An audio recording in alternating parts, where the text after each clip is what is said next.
Welcome back to the Cable Data Science channel. It is Saturday, October 24th, 2020. And I'm getting ready to run my weekly projection for COVID-19 deaths in the U.S., my weekly prediction, if you will. Begin with, that's just as we always do. Let's go back and go to the source. Okay, so this is the University of Washington's Institute for Health Metrics and Evaluation. This page is updated on the 22nd.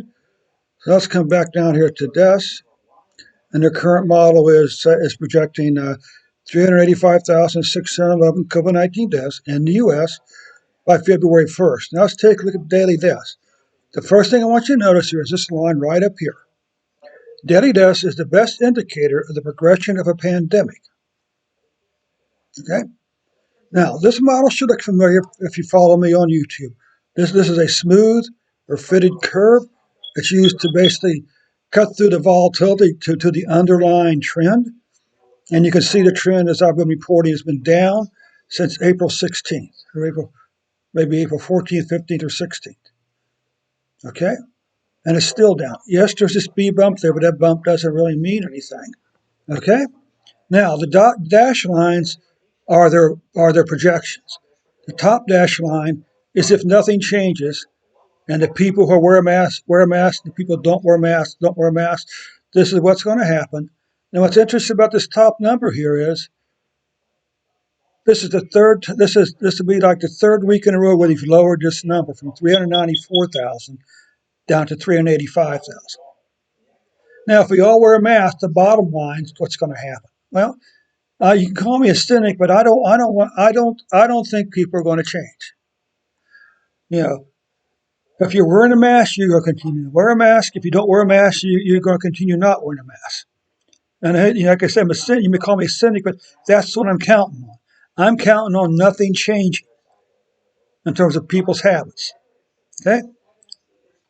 So now let's take a look at my report. Let's run a report here.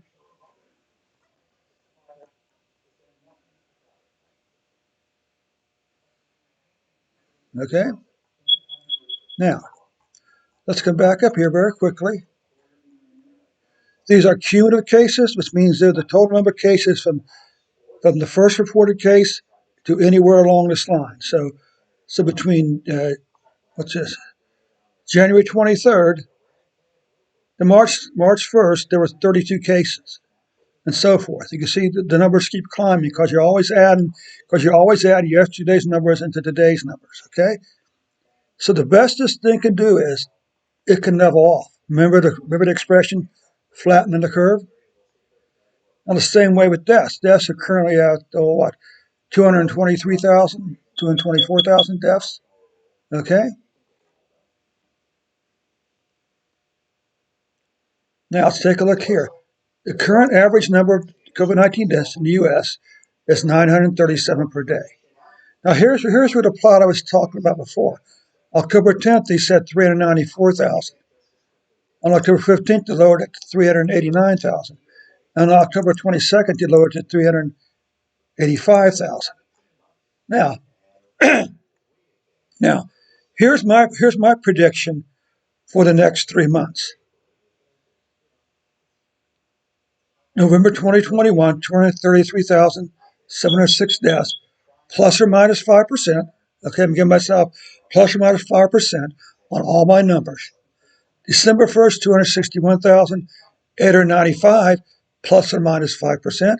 And on January 1st, 291,151, plus or minus 5%. Now let's look at daily cases. This should be no surprise. The cases are clearly climbing. There's a theory out there that says that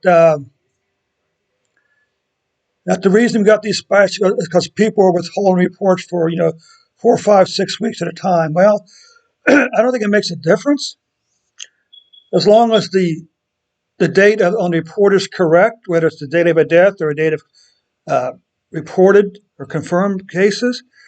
The spikes the cases and deaths will eventually show up in the right place on this plot. Now, my question is this: if we come back here and we say September, okay, July to September, where are all these deaths associated with this huge spike right here? Okay, that's something I want you to keep in mind. Now, I will also mention there's a couple conspiracy theories out there. One says that the powers that be, the agencies who are reporting this data, are deliberately withholding this data until a week before the election, and that there's tens of thousands of deaths out there that's going to magically appear the week before the election. And there's a second conspiracy theory that says, well, actually, the Trump administration is withholding numbers until the week after the election. So, as the expression goes, pick your poison. Now, in order to reach that 385,611 deaths by February 1st, 2021, we have to average 1,600 cases a day. Okay? We're currently averaging 937.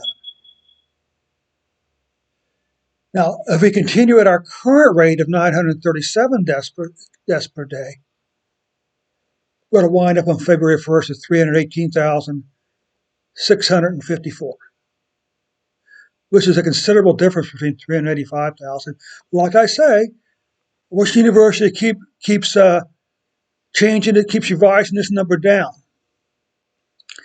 Now, let's take a look at the actual plot of deaths. This is April 16th. It's either April 14th, 15th, or 16th. Since this massive spike, which I'm sure the media reported back in April, places have been declining. Only one spike has really made it above the average. Okay, so now the red line is the 937,000 average deaths per day. The green line is the 1,600 deaths we need per day to reach that 385,611 deaths by February 1st, 2021. Look at all the days underneath the daily average. Look at all the days underneath this 1,600 average. And every day that we miss that mark, at 1,600 mark, the daily average goes up. The average needed to reach that 385,000 goes up. And if deaths keep declining, guess what? This gap's going to get bigger and bigger. Okay? Let's take a slightly more stylistic view. Remember I talked about the smooth curve on the website? Well, this is my version of a similar plot. It cuts through all the volatility to the underlying trend. So this isn't so much about individual numbers. This is about what's the data's doing. Okay, but look at all these periods below the average.